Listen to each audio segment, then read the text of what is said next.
بسم اللہ الرحمن الرحیم۔ عزیز طلباء طلبات السلام علیکم۔ فار ایور ایجوکیشن کے پلیٹ فارم پر ایک نئے لیکچر کے ساتھ حاضر ہوں۔ آج کا ہمارا لیکچر جماعت نہم کے سبق نمبر 1 ہجرت نبوی صلی اللہ علیہ وعلی آلہ وصحبہ وسلم کا خلاصہ ہے۔ جو میرے چینل پر نئے آئے ہیں وہ میرے اس چینل کو سبسکرائب کر دیں، لائک کریں اور بیل آئیکن کو بھی دبا دیں تاکہ ہر نئی آنے والی ویڈیو کا نوٹیفیکیشن آپ کو فوراً مل سکے۔ بیٹا خلاصے کا سوال بورڈ میں 5 نمبر کا آتا ہے۔ میں نے اس خلاصے کو انتہائی آسان الفاظ میں بیان کیا ہے تاکہ آپ لوگوں کو سمجھنے اور یاد رکھنے میں آسانی رہے۔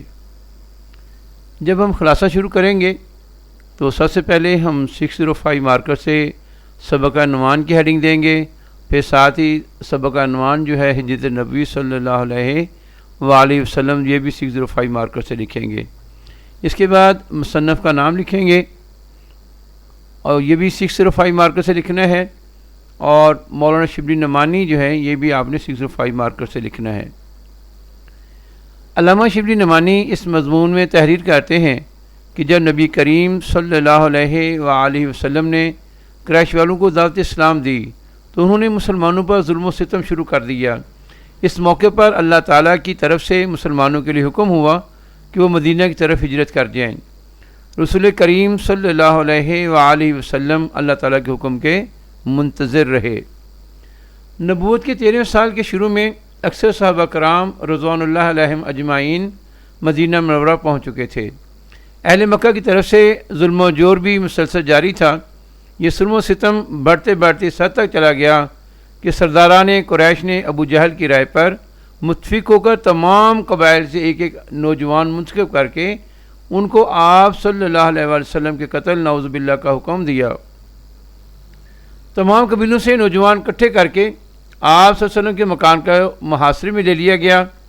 مشرکین مکہ آپ صلی اللہ علیہ وسلم کی جان کے دشمن تھے، مگر اس کے باوجود آپ صلی اللہ علیہ وسلم کی دیانت پر پورا یقین تھا، اس لیے اپنی امانتیں آپ صلی اللہ علیہ وسلم کے پاس رکھوائی جاتی تھیں۔ اس موقع پر بھی جب آپ صلی اللہ علیہ وسلم ہجرت فرما رہے تھے تو اہل مکہ کے کچھ لوگوں کی امانتیں آپ صلی اللہ علیہ وسلم کے پاس موجود تھیں۔ ہجرت کے وقت رسول کریم صلی اللہ علیہ وآلہ وسلم نے حضرت علی رضی اللہ عنہ کو بلایا اور فرمایا کہ مجھے اللہ تعالیٰ کی طرف سے ہجرت کا حکم مل چکا ہے، میں آج مدینہ کی طرف ہجرت کر رہا ہوں، تو میرے بستر پر سو جاؤ، کل صبح ان لوگوں کو امانتیں واپس کر کے تم بھی مدینے آ جانا۔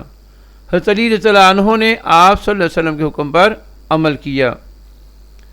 اس دوران مکہ کے مشرکین مکان کا محاصرہ کر چکے تھے۔ جب آدھی رات کا وقت ہوا، آپ صلی اللہ علیہ وسلم گھر سے باہر نکلے۔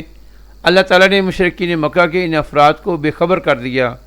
آپ صلی اللہ علیہ وسلم نے ان کو سوتا چھوڑ کر اپنے گھر سے نکلے، کعبہ کو دیکھا اور فرمایا، اے کعبہ تو مجھے دنیا سے عزیز ہے، مگر تیرے فرزند مجھے یہاں رہنے نہیں دیتے۔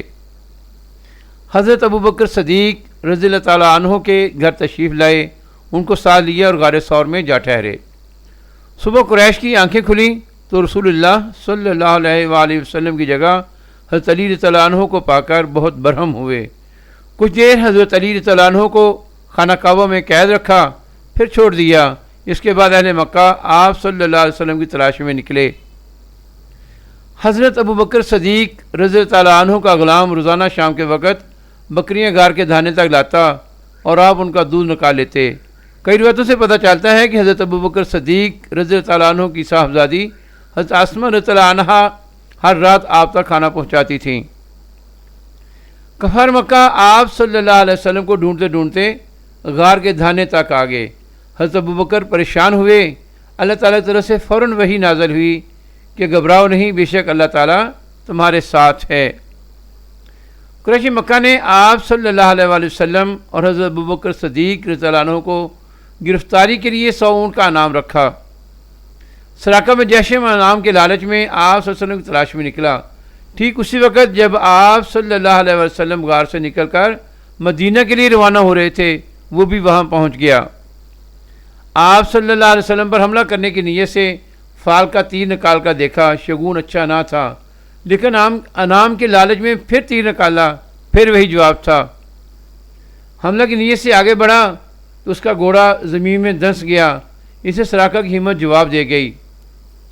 اس نے حضور صلی اللہ علیہ وسلم سے امن کی تحریر لکھ کر دینے کی درخواست کی۔ امن کا پروانہ لے کر سراقہ چلا گیا۔